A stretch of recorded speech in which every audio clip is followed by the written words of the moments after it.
नमस्कार दोस्तों, मैं प्रशांत कौशिक संवाद इंडिया मंच पर आप सभी का हार्दिक स्वागत करता हूं, हार्दिक अभिनंदन करता हूं।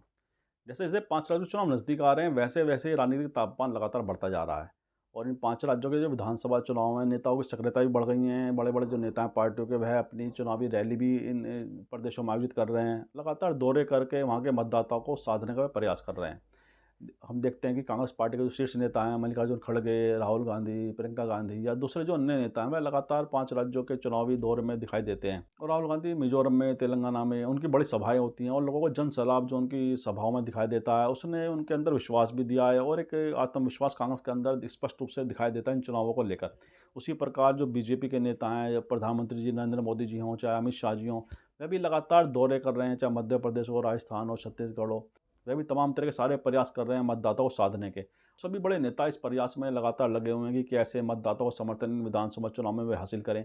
और जो 2024 का जो लोकसभा चुनाव है, जो बहुत ही नज़दीक आ चुका है, उसके लिए एक माहौल अपनी पार्टी के पक्ष में, अपने नेता के पक्ष में वह तैयार कर सकें। तो इस तरह के तमाम कवायद सभी नेता और सभी राजनीतिक दल कर रहे हैं। लेकिन साथ ही एक बड़ा महत्वपूर्ण पहलू इन चुनावों में उभर के सामने ये आ रहा है, क्योंकि विधानसभा चुनाव जहाँ सभी बीच खासतौर से बीजेपी और कांग्रेस के लिए बड़ा प्रतिष्ठा का प्रश्न बना हुआ है। और 2024 की जो लोकसभा चुनाव की लड़ाई है, उस दृष्टिकोण से भी इन दोनों पार्टियों का बड़ा महत्वपूर्ण चुनाव है। क्योंकि जो इन पांचों राज्यों की विधानसभा चुनाव में जीत हासिल करेगा और जो इन विधानसभा चुनाव में लीड लेगा, तो निश्चित रूप से उसका आत्मविश्वास तो बढ़ेगा ही, उसके कार्यकर्ताओं में एक जोश का संचार हो जाएगा, उत्साह का संचार हो जाएगा, जो उसके आने वाले लोकसभा चुनाव के लिए एक बड़ा पॉजिटिव साइन होगा। और जब क्योंकि कार्यकर्ताओं में जब जोश आ जाता है, एक विश्वास पैदा हो जाता है कि हम अच्छा कर सकते हैं 2024 के लोकसभा चुनाव में भी, तो उनके कार्यकर्ता का जो मनोबल है वो अलग ही दिखाई देता है। एक अलग ही एक सीमा पर, ऊंचाई पर दिखाई देता है, जिन मतदाताओं को अपने पक्ष में एकजुट करने के लिए भी वे ज़्यादा सक्रिय हो जाते हैं। पर हम बात करें राहुल गांधी की, राहुल गांधी लगातार विश्वास दर्शा रहे हैं कि हम 5 राज्यों में बड़ी स्थिति, अच्छी स्थिति में और 5 राज्यों में विधानसभा चुनाव जीत सकते हैं, जैसे राहुल गांधी ने अपने बयान में भी कहा है। वहीं बीजेपी भी लगातार मध्य प्रदेश, राजस्थान, छत्तीसगढ़ का विशेष अपनी उनकी सक्रियता है। उन इन तीन राज्यों में वह जहाँ मध्य प्रदेश में सरकार अपनी रिपीट करना चाहते हैं, वो छत्तीसगढ़, राजस्थान में कांग्रेस से सत्ता हासिल करना चाहते हैं। तो तमाम प्रयास दोनों पार्टी करती दिखाई देती हैं, लेकिन सबसे महत्वपूर्ण पहलू इसमें बागी कैंडिडेट का आता है। और जिस तरह से विधानसभा चुनाव की जो टिकटों की जिस तरह वितरण हुआ है, उसमें दोनों पार्टियों में संतोष भी दिखाई देता है। हालाँकि असंतोष के मामले में इसमें बीजेपी में ज़्यादा असंतोष दिखाई दे रहा है। कांग्रेस पार्टी में असंतोष सब जगह होता है कि जब टिकट वितरण की बात होती है, कुछ जितने लोग टिकट माँगते हैं, सभी को टिकट मिलता नहीं है। एक ही उम्मीदवार को टिकट मिलता है, उसे ही सफलता मिल जाए टिकट प्राप्त करने में। ऐसे में जिन्हें नहीं मिलता, वह नाराज़गी प्रकट करते हैं, कुछ लोग मान जाते हैं, कुछ लोग ज़्यादा आक्रोशित हो जाते हैं, उनके समर्थक ज़्यादा आक्रोशित हो जाते हैं और उनकी नाराज़गी स्पष्ट रूप से सामने आती है और कई बार पार्टियों के लिए चिंता का विषय बन जाती है। क्योंकि अगर उनके विद्रोही कैंडिडेट दूसरी पार्टी में मिल जाते हैं या निर्दलीय चुनाव लड़ लेते हैं, तो कुछ ना कुछ वह असर डालते हैं जो पार्टी का वोट बैंक होता है।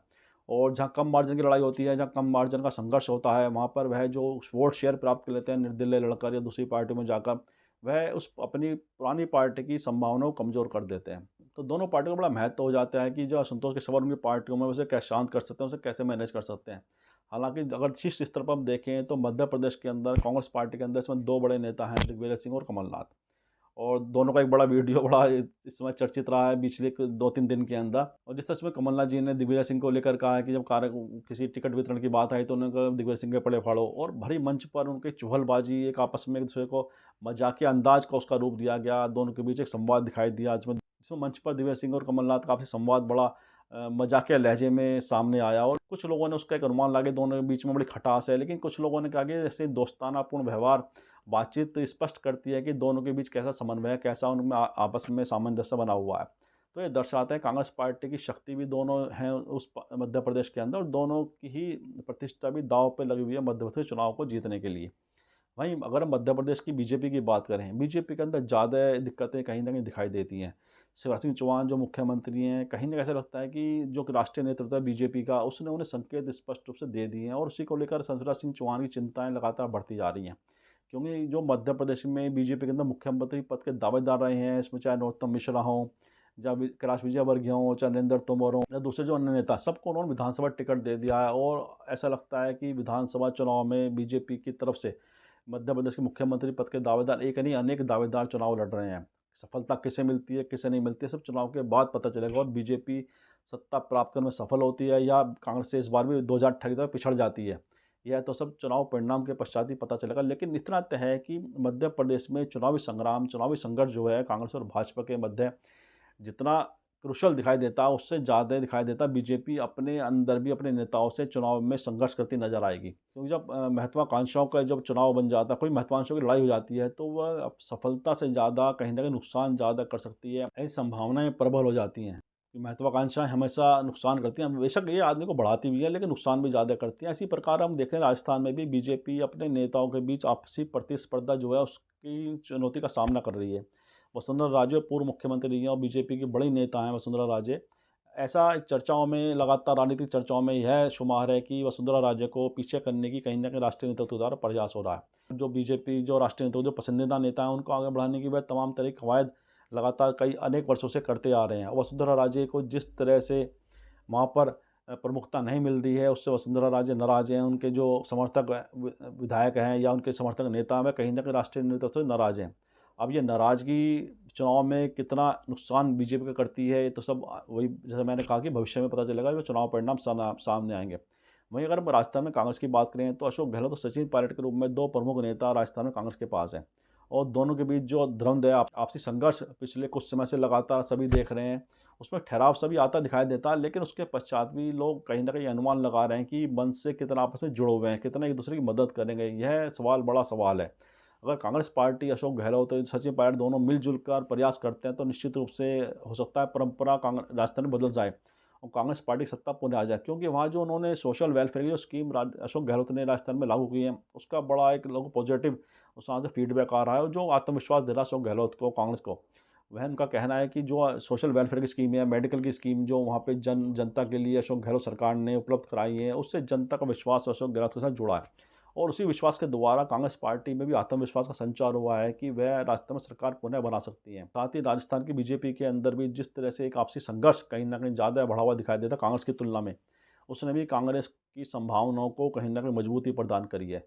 अब ये देखना है कि बीजेपी अपनी जो आपस की अंतर्कलह है उसको कैसे सुलझा पाती है, कैसे मतभेद सुलझा पाती है और किस तरह से वे एकजुट होकर के चुनाव में उतर सकती है। यह सवाल बीजेपी के लिए बड़ा यक्ष प्रश्न की भांति है। उसी प्रकार अगर हम बात करें मिज़ोरम की, जिस तरह से वहाँ राहुल गांधी के साथ लोगों का समर्थन दिखाई दिया, उससे बड़े पॉजिटिव साइन दिख रही है मिज़ोरम की विधानसभा में कांग्रेस अपने लिए। और कांग्रेस पार्टी लगातार दावा कर रही है इस बार मिज़ोरम में कांग्रेस की पार्टी की पूरी बहुमत से सरकार बनेगी। उसी प्रकार तेलंगाना की अगर हम बात करें, तेलंगाना में जिस तरह राहुल गांधी का प्रचार अभियान चल रहा हो, जिस तरह जनता का जनसैलाब सड़कों पर दिखाई देता है राहुल गांधी की रैलियों में, राहुल गांधी के साथ समर्थन में जो लोगों का एक समूह वहाँ पर बड़ा समूह दिखाई दे रहा है, उसने कांग्रेस पार्टी की तो बाँचें खिला दी हैं। और कांग्रेस पार्टी और राहुल गांधी का जो स्टेटमेंट वहाँ से आ रहे हैं, जिस तरह से उनका आत्मविश्वास दिखाई देता है, वह दर्शाता है कि तेलंगाना में कांग्रेस पार्टी की संभावनाएँ बहुत मजबूत हैं इस बार। और अगर ऐसा हो जाता है, तेलंगाना में कांग्रेस पार्टी सरकार बन जाती है, तो इसके राजनीतिक मायने जो हैं बड़े महत्वपूर्ण हैं।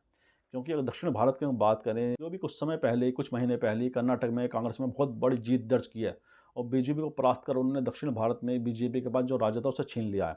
उसी प्रकार अगर तेलंगाना में कांग्रेस पार्टी इस बार जीत जाती है, तो उसके बहुत बड़े राजनीतिक मायने होंगे दक्षिण भारत की राजनीति में। कांग्रेस पार्टी अपना प्रभुत्व स्थापित करने की दिशा में निश्चित रूप से आगे बहुत आगे बढ़ जाएगी। और जो आने वाले लोकसभा चुनाव हैं 2024 के, दक्षिण भारत के राजनीतिक गिराव है, उसमें बहुत बड़ा अंतर दिखाई स्पष्ट रूप से देखा। और कांग्रेस पार्टी की लोकसभा चुनाव में दक्षिण भारत के अंदर हो सकता है बहुत ग्रैंड विक्ट्री, बहुत बड़ी जीत वहाँ पे उन्हें प्राप्त हो। जिसकी जो उत्तर भारत में जो कहा जाता है कि कांग्रेस पार्टी कहीं न कहीं कुछ राज्यों में कमज़ोर है, तो उसकी जो भरपाई है दक्षिण भारत से कांग्रेस पार्टी कर सकती है। और कांग्रेस पार्टी का पूरा ध्यान भी दक्षिण भारत पे इस समय लगा हुआ दिखाई देता है। साथ ही अगर हम बात करें छत्तीसगढ़ की, छत्तीसगढ़ के अंदर भी कांग्रेस पार्टी की जो संभावनाएँ हर कोई कह रहा है बहुत मजबूत हैं, वह वहाँ पे उन्हें सरकार बना सकती है। भूपेश बघेल के रूप में एक अच्छा उन्हें एक शासन कांग्रेस पार्टी दावा करती है कि भूपेश बघेल ने छत्तीसगढ़ के अंदर बहुत अच्छा शासन दिया है। लोगों की उम्मीदों पर सरकार हमारी खरी उतरी है और जिस तरह से उन्होंने वहाँ पे आम आदमी से जुड़कर जो उनकी जन समस्याओं को सुलझाया है या जनता से जुड़े मुद्दों को उन्होंने जो नीतिगत उसमें बदलाव करके लोगों को राहत दी है, उन्हें सुविधाएँ प्रदान करी हैं, उससे छत्तीसगढ़ में भूपेश बघेल की और सरकार की जीत सुनिश्चित कांग्रेस पार्टी मान रही है। हालाँकि चुनाव में कब क्या अदला-बदली हो जाए, कब किस तरह से ऊपर-नीचे हो जाए, कुछ कहा नहीं जा सकता है। तो लेकिन एक-एक मोटा-मोटा जो अनुमान लोग लगा रहे हैं, उससे इनका सबका अनुमान है कि कांग्रेस पार्टी की संभावनाएँ इन पाँचों प्रदेश के अंदर बहुत अच्छी हैं। वहीं बीजेपी के लिए चुनौती लगातार बनी हुई है कि कैसे वह इन चुनावों के अंदर अपनी बढ़त हासिल करके 2024 के लोकसभा चुनाव के लिए एक अच्छा अपनी तैयारी का संकेत दे। तो दोनों पार्टी मुख्य रूप से जहाँ राहुल गांधी, मल्लिकार्जुन खड़गे, प्रियंका गांधी लगातार सक्रिय हैं इन पाँचों राज्यों में, वहीं प्रधानमंत्री नरेंद्र मोदी जी, अमित शाह जी और जो जेपी नड्डा जी, साथ ही उनके दूसरे जो अन्य नेता लगातार चुनावी तैयारियों को मंथन कर रहे हैं उसका, और मजबूती से जनता के मन को जीतने के लिए वह तमाम तरह की कसरतें, प्रयास सारी जो भी हो सकता है सब कर रहे हैं। कोई गुंजाइश कोई भी पार्टी छोड़ना नहीं चाहती है, कोई भी नेता गुंजाइश जरा सी भी छोड़ना नहीं चाहता है, जिससे कि उन्हें मलाल ना रह जाए कि हम ये और प्रयास कर लेते थे चुनाव हम जीत जाते। तो इस प्रकार हम देख रहे हैं लगातार सभी बड़े नेता इन पाँचों राज्यों में लगे हुए हैं। हालाँकि अब ये देखना है कि असंतोष के स्वर जो पार्टियों में निकल के आते हैं, जिन्हें टिकट नहीं मिलता है, उसको वह कैसे सुलझाते हैं। मतभिन्नताएँ जो विरोधी उनके जो उम्मीदवार खड़े होंगे विभिन्न विधानसभाओं में नाराज़ होकर उसके कैसे मनाते हैं, उसके लिए क्या प्रयास करते हैं। और साथ ही एक बड़ा महत्वपूर्ण पहलू इसमें ये भी आता है, जिस तरह समाजवादी पार्टी मध्य प्रदेश के अंदर चुनाव लड़ना चाह रही है और कांग्रेस के साथ जिस तरह की तल्खियाँ उनके सामने आई हैं, बयानबाज़ी कुछ कांग्रेस के कुछ नेताओं की और अखिलेश यादव के मध्य परस्पर दिखाई दी हैं, उसने कहीं न कहीं एक ऐसा माहौल क्रिएट करने की कोशिश की है कि इंडिया गठबंधन समूह में सब कुछ ठीक नहीं है। हालाँकि इंडिया गठबंधन के जो नेता हैं, वे कहते हैं हमारा गठबंधन लोकसभा चुनाव के दृष्टिकोण से है। विधानसभा चुनाव में भी हमारा ऐसा कोई पैक्ट नहीं हुआ है जिसमें कि सीटों का बँटवारा हो। लेकिन आपसी सहमति से चीज़ें सुलटा लेनी चाहिए, क्योंकि ये मुद्दे नहीं बनने चाहिए। जनता में गलत मैसेज नहीं जाना चाहिए गठबंधन को लेकर। ये दोनों तरफ से, दोनों पक्षों के नेताओं को समझना चाहिए, कोई भी ऐसी बयानबाज़ी ना हो जिससे जनता में गलत मैसेज जाए। और जो आपका समर्थक वोटर है, जो आपका समर्थक वर्ग है, उसे कोई ऐसी कोई कन्फ्यूजन वाली स्थिति उसके सामने पैदा ना हो। आपको बड़ा स्पष्ट नज़रिया अपने सामने अपनाना पड़ेगा। अपने जो गठबंधन के पार्टनर हैं, एक-दूसरे के प्रति सोच समझकर बयान देने चाहिए, सम्मानजनक भाषा का इस्तेमाल करना चाहिए, जिससे किसी की भावना को ठेस ना लगे। ये बड़े महत्वपूर्ण पहलू हैं। कुछ जिस तरह से चुनाव के कयास लगाए जा रहे हैं कि एक अच्छा संघर्ष हो सकता है, तो ऐसे में हर विषय का महत्व है, हर एक-एक वोटर का महत्व है, एक-एक सीट का महत्व है, एक-एक नेता का महत्व है। तो उन सबका सामंजस्य बहुत ज़रूरी है, समन्वय बहुत ज़रूरी है। हालाँकि सब चुनाव परिणाम बताएँगे कौन-सी पार्टी का मैनेजमेंट ज़्यादा अच्छा रहा है, कौन-सी पार्टी और कौन से नेता किस तरह से चुनाव लड़े हैं, कौन अच्छा चुनाव लड़ा है और मतदाताओं को समर्थन कैसे मिला है। इसके जवाब सब भविष्य में मिलेंगे और इन्हीं शब्दों के साथ आज की चर्चा को हम विराम भी देते हैं और आपसे भी हम आग्रह करते हैं इस वीडियो को लाइक करें, शेयर करें, कमेंट करें। साथ ही संवाद नेट चैनल को सब्सक्राइब के साथ बेल आइकन जरूर दबाएँ, जिससे संवाद नेट के अपडेट आपको समय से मिलते रहें। आप सभी का बहुत-बहुत धन्यवाद, बहुत-बहुत अभिवादन।